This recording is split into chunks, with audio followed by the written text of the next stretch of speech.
Coming up in today's newscast, the IDF launches a massive operation against Hezbollah attack tunnels along the Blue Line.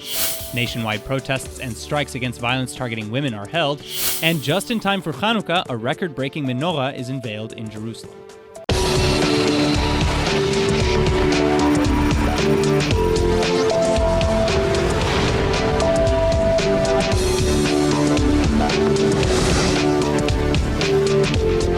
Early Tuesday morning, the Israeli Defense Forces launched Operation Northern Shield in efforts to once again reveal and destroy terror tunnels crossing into Israel from Lebanon, built by Hezbollah.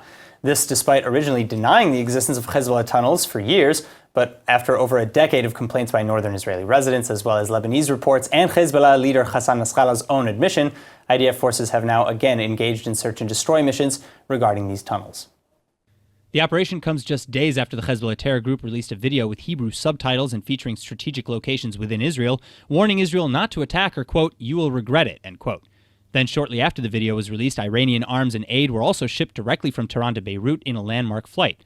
But as Israel has stated before, the IDF will continue to operate as necessary in Lebanon and Syria in order to retain sovereignty and defend from Iranian proxy incursions. We act within our rights on sovereign soil of the State of Israel. It must be noted that this activity of Hezbollah, building those attack tunnels, is a blatant violation of UN Security Council 1701, and it is definitely an act of aggression. Israel will do all it takes in order to protect its citizens and its territory. To that end, Israel has already conducted hundreds of airstrikes against Hezbollah and Iranian targets north of the border over the past few years. But back to this morning's operation, IDF spokesperson Brigadier General Ronen Manelis said that the IDF discovered the cross-border attack tunnels before they were operational, and that regardless, they too constitute a flagrant and severe violation of Israeli sovereignty. And Israeli officials have now even appealed both to UNIFIL and Lebanese government officials, accusing them of failing to uphold UN Resolution 1701, which establishes a demilitarized zone between Israel and Lebanon. But far from curtailing Hezbollah actions, Lebanon has positioned its military forces closer to the border in expectations of escalation. אנחנו כרגע פועלים בשטחנו, והעובדה הזאת מאפשרת לנו מרחב פעולה רחב מצד אחד. מצד שני צריך לזכור, חיזבאללה מפר את החלטה 1701 באופן ברור, הוא חופר מכפר קילה לשטח ישראל. הוא בונה תשתיות צבאיות בתוך הכפרים השיעים מדרום לליטני. הוא מחזיק פה ארגון סביבתי שבעצם מהווה ארגון של תצפיות של ארגון חיזבאללה. הוא מוכיח לכולם שצבא לבנון, ממשלת לבנון, לא שולטים בשטח, מי ששולט זה ארגון הטרור חיזבאללה. IDF presence in the north has also been increased now ahead of potential clashes with Hezbollah. Joining us now with more on Operation Northern Shield is Middle East expert Dr. Colonel Reuven Berko. Dr. Berko, thank you so much for coming in. Good evening and Chag Hanukkah Sameach. Chag Hanukkah Sameach. So, all right, let's just get right into it. What can you tell us about this operation that perhaps we don't already know? I may suspect whether I have something new to tell you. After all, this is a real-time action that occurs in these very minutes. And as far as I know, they've already got into or very close to the first one, and they are going moderately to the other targets from east side to west side. People has been complaining for a long time, and it comes that Hezbollah actually imitate the attempts of Hamas to dig tunnels into the underground to reach Israeli settlements and to kidnap a settlement by its own. By the way, I remember this, that the Syrian plans at the time Syria was a state and an army, they planned to get helicopters kidnapping Israeli settlements at the time Syria was Syria. So they imitate two psychological military plans. One is the Syrian one, and the other one is the Gazan one, Hamas terrorist activity, digging down in order to have two arms at the same time, the aviation one, by missiles and rockets and drones, and maybe at the end of the day we'll have a nuclear weapon supplied by Iran, as they do by renewing these missiles they have possessing. And the other one is from the underground, kidnapping an Israeli settlement. This is a step they are about to lose in this act. Well, so okay, yeah, we know that this is an ongoing plan by Hezbollah, the campaign to capture the Golan or recapture the Golan, Or settlements, conquer the Golan. yes, exactly. Yes. So, how do you think now? Because, as you said, we've basically eliminated. Not yet, but we're in the process of eliminating at least this part of their plan. So, how do you think they're going to react to that? As long as I believe that as long as we deal this challenge inside the Israeli borders, they have actually nothing to say, nothing to act against. They evaluated the UN resolution 1701 deliberately, but actually they have no reason. They cannot use this against us unless one of the explosions or maybe any Israeli act that will influence the other side might cause some reaction. But I believe that under these circumstances, many say that Hezbollah has grown up while fighting in Lebanon, having tradition of war and a way of fighting, etc., etc. But I don't believe they will take the risk now after losing so many casualties and victims in the fight in Syria. They'll get into adventure with the Israelis, mainly because we have emphasized several times before that we do not treat the Hezbollah challenge as a Hezbollah challenge only. We take it as a threat from Lebanon itself. But I believe that the Israelis are serious enough to clarify this to the Lebanese, that Lebanon will be the whole Lebanon will be the target if something occurs in the future. All right, well, I think it'll be really interesting, especially to see how the UN or UNIFIL forces will respond, if they will. We don't count them, actually. We don't take them it's seriously. Unlikely. Dr. Berko, thank you so much for coming in. Thank you for being here. Just a few weeks after intense fighting with Gaza exploded, Hamas officials are now threatening Israel with resumed violence along the Gaza border should the ceasefire discussions between Hamas and Israel begin to stall. One of the terror group's leaders, Fatih Hamad, said that, quote, if Israel won't stand by the understandings reached, the incendiary balloons and the violent border demonstrations will resume, end quote. Such agreements include allowing Qatari payments to Hamas, increasing the maritime fishing border around the Gaza Strip, and establishing new United Nations-backed aid projects. But it's worth noting that while the protests are certainly smaller, the violent border demonstrations in Gaza never stopped. And now former Defense Minister Avigdor Lieberman, as well as many independent organizations in Israel, are arguing that Israel has backed itself into a corner. Lieberman, who resigned over the ceasefire with Hamas last month, said that, quote, up until March 30th, we hadn't thought about transferring money and fuel, but Hamas applied pressure through their much-of-return protests, and economically it paid off for them. Since then, Hamas's support in the Gaza Strip has increased, and as far as we're concerned, this is a catastrophe. We came out looking like complete losers, end quote.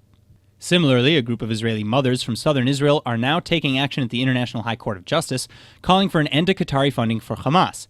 They said that the money should be withheld until Hamas is either out of power or can guarantee that the money won't be used to escalate terror. Until that time, they call the transfer of funds, quote, extremely unreasonable and blatantly illegal, end quote. This also comes just days ahead of a scheduled vote at the United Nations General Assembly on a United States-sponsored resolution condemning Hamas's violence, especially in the wake of the hundreds of rockets fired indiscriminately into Israel in early November. Outgoing United Nations Ambassador Nikki Haley tweeted that, quote, countries must now ask themselves, are they for or against Hamas's violence? The choice is clear for the United States. We hope it will be for the rest of the UN as well, end quote. The European Union is also expected to back the resolution.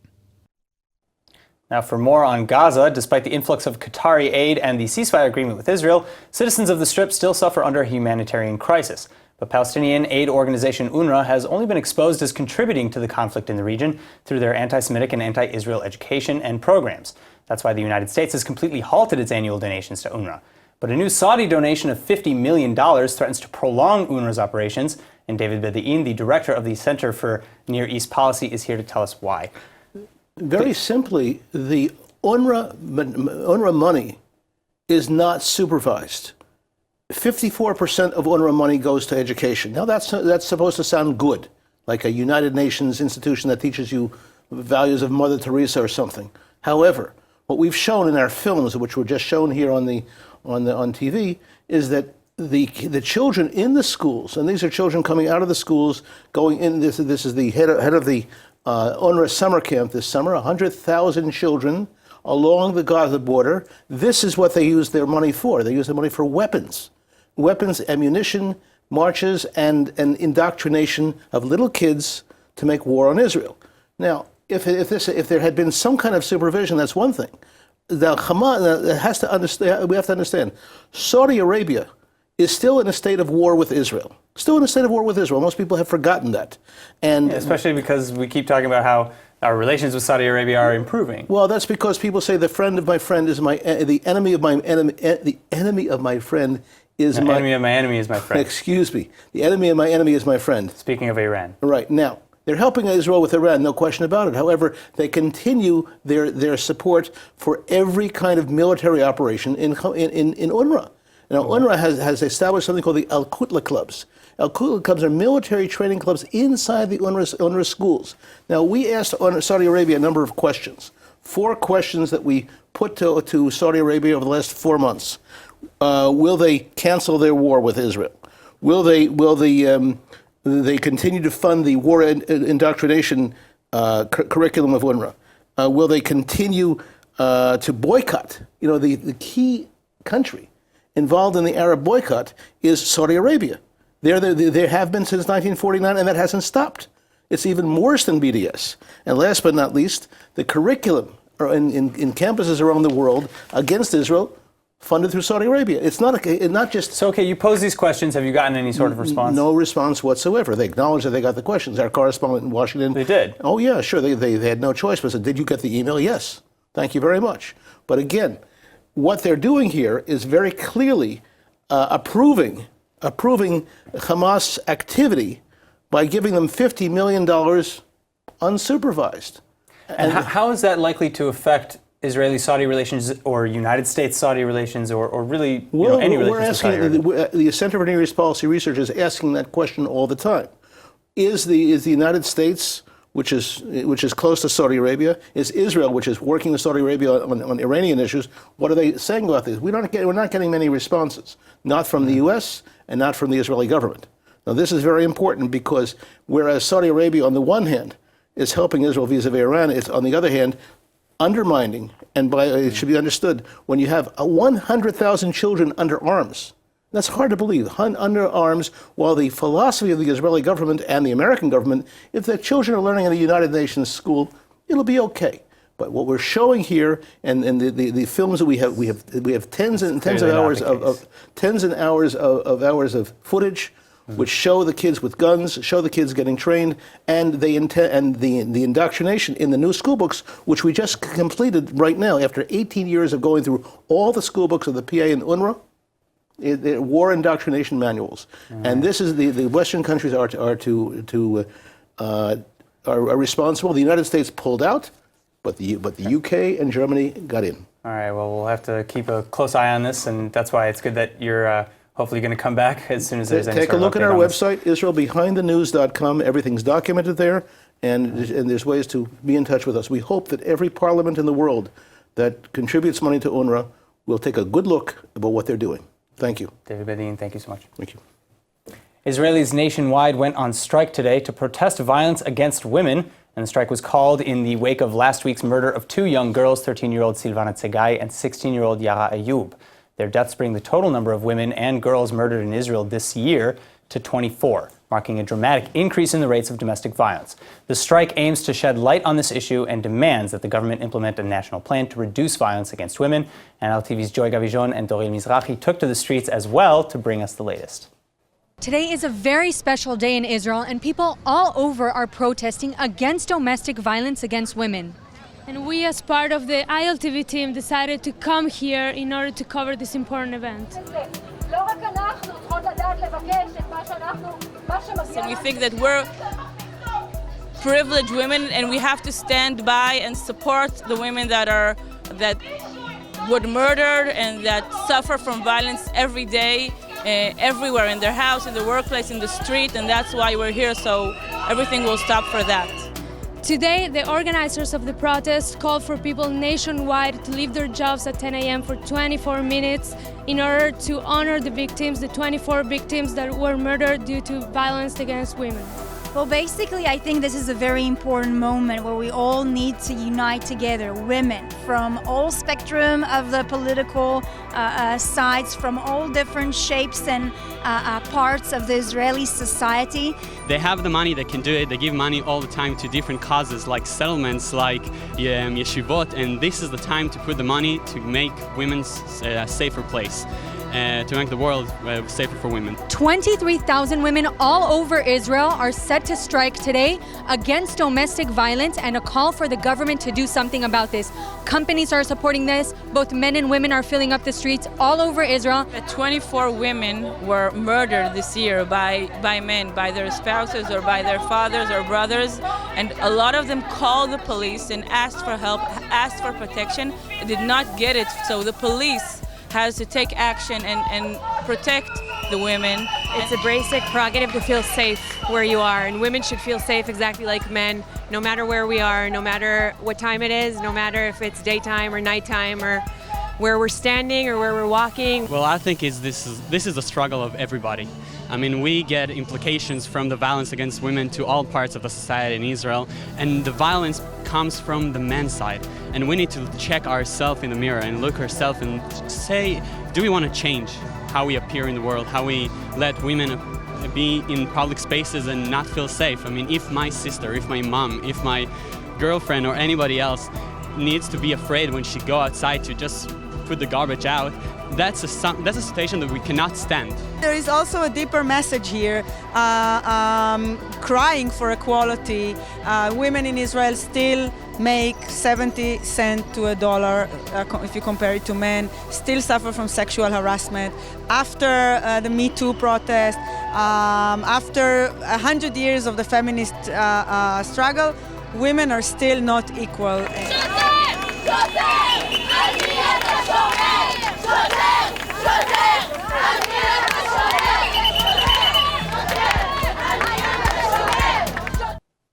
Moving now to Jerusalem, the Holy City has just erected one of the world's largest, if not the largest menorahs in the world, measuring over 35 feet tall and over 180 feet wide. And the massive Hanukkah candelabra sits atop the Hadar Mall in the center of the Old City.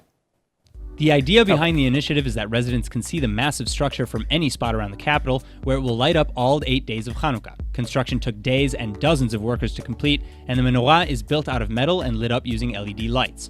On Sunday, Jerusalem's new mayor, Moshe Leon, lit the first candle in an official ceremony too, and CEO of the Hadar Mall, Eyal Skoza, said, quote, "The holy city of Jerusalem, which spreads light to all the world, will enjoy literally spreading the light this festival," end quote. And he called on all the residents of Israel to visit the capital during the Hanukkah holiday to see the beautiful menorah for themselves.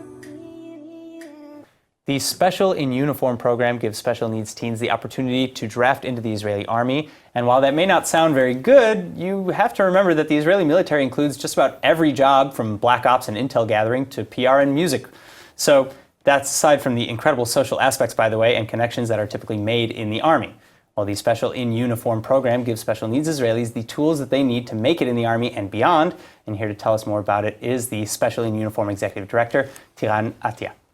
Tiran, it's a pleasure to have you in here. It's a pleasure to be here. Thank you for inviting me. Thank you. Thank you so much for coming. So tell me a little bit about the Special in Uniform program, kind of how it began and what you do. Special in Uniform is a program that enables people with special need to become part of the Israeli army.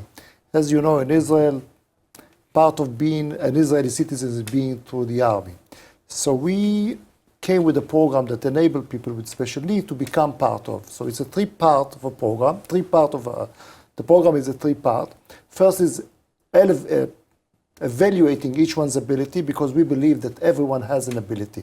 And if we find this ability, we can boost it, we can empower it. So the army will take someone which is more qualified to do so many things and relieve others to do more sophisticated things. Okay. So the second part is inducting them to the army and continue to do the thing that they are doing. And now, since we have more than 50 or 54 that graduated, we have the new program that enables them to work in the Israeli labor market. So at the end, our vision is to see that everyone is being productive at the Israeli labor market. That everybody can be included and be productive. Wow. And so, and it sounds like that's not terribly different from the normal procedure in the military. You know what I mean? Like, let's send somebody without special needs. If they go in, the first thing you do is evaluate them and figure out where they would be best suited. But they have some challenges that we have to overcome them. And this is being made by our umbrella foundation that has some infrastructures, like horseback therapy, like mentally delayed development for special need kids. And we see each one's ability, and we are taking this ability and empowering it in our centers. So where does the funding come from for this program? Okay, the funding comes from three different kinds of different locations? Firstly, the JNF USA, which are supporting us. The Israeli companies that are also supporting private us. Companies private who are companies donating? like EFCON, like Orion, and I don't want to offend no one. There are several of companies. Sure. The last one that just joined, it's Victory, the supermarket, the new supermarket. So we have 12 also, and we are working at 22 different bases from the Golan Heights till Eilat, and also Israelis that just want to be part of donations that are being given to us. All right, well, on that note, I just want to say, so again, everybody, please, if you're interested in learning more or donating, go to www.special.org.il. This program sounds amazing, and I saw, I watched some videos and some other media, about this, and it's really just amazing, and it's such a pleasure to have you here, so thank you for coming. Thank you so much. Thank you so much. Bye-bye. 24 rare gold coins and a 900-year-old gold earring were just found in the port of Caesarea, and the items were discovered in a bronze pot between stones in a side of a well. And archaeologists say that the artifact's owners may have died, unfortunately, in a massacre by a Crusader army back in the end of the 11th century, around 1101. בשנת 1100 מלך ירושלמי הוזמן למשתה אצל השליט מקמי פה בקיסריה, ורוצה גורל מת מכאבי בטן כמה שבועות אחרי זה, והאח שלו יצא עם הצבא שלו צר על קיסריה, ואחרי כמה ימי לחימה פורצים ביצורים של קיסריה. לפי העדויות רוב התושבים מקמיים פשוט נהרגו. מי שהסתיר את המטמון הזה התכוון שברגע שהדברים ירגעו קצת לחזור ולהציאתו החוצה, וזה לא קרה. The items were discovered during an excavation at the Caesarea National Park, and Dr. Robert Kuhl, a coin expert at the Israel Antiquities Authority, said that the coins weren't common, and they hint at trade relations between Caesarea and Constantinople. איזה יופי, איזה יופי, איזה יופי, איזה אוצר. זה דבר נדיר ביותר. למיטב זיכרוני, אין לנו מטמון שמשלב מטבעות ביזנטיים ומטבעות פאטימיים. בדרך כלל אנחנו לא מוצאים מטבעות זהב, זה כמו שאתה מאבד שטר של 100 יורו. כשאנחנו מוציאים מטבעות זהב, מישהו הסתיר בכוונה את הקופה שלו, את החיסכון שלו, את העושר שלו, ולא חזר עליו. He added that one coin was equal to a farmer's annual salary at the time, so whoever owned it must have been rich or involved in trade. The bronze pot in which the items were found is also a treasure in itself as well. קיסריה לא מפסיקה להפתיע, קיסריה לא מפסיקה לרגש. מה שקורה כאן היום כרגע, זה שאנחנו כל פעם, אחת לכמה זמן, מקבלים דרישת שלום מהעבר, מההיסטוריה של המקום הזה, מגלים עוד רקע, עוד סיפור על מה שהיה כאן פעם.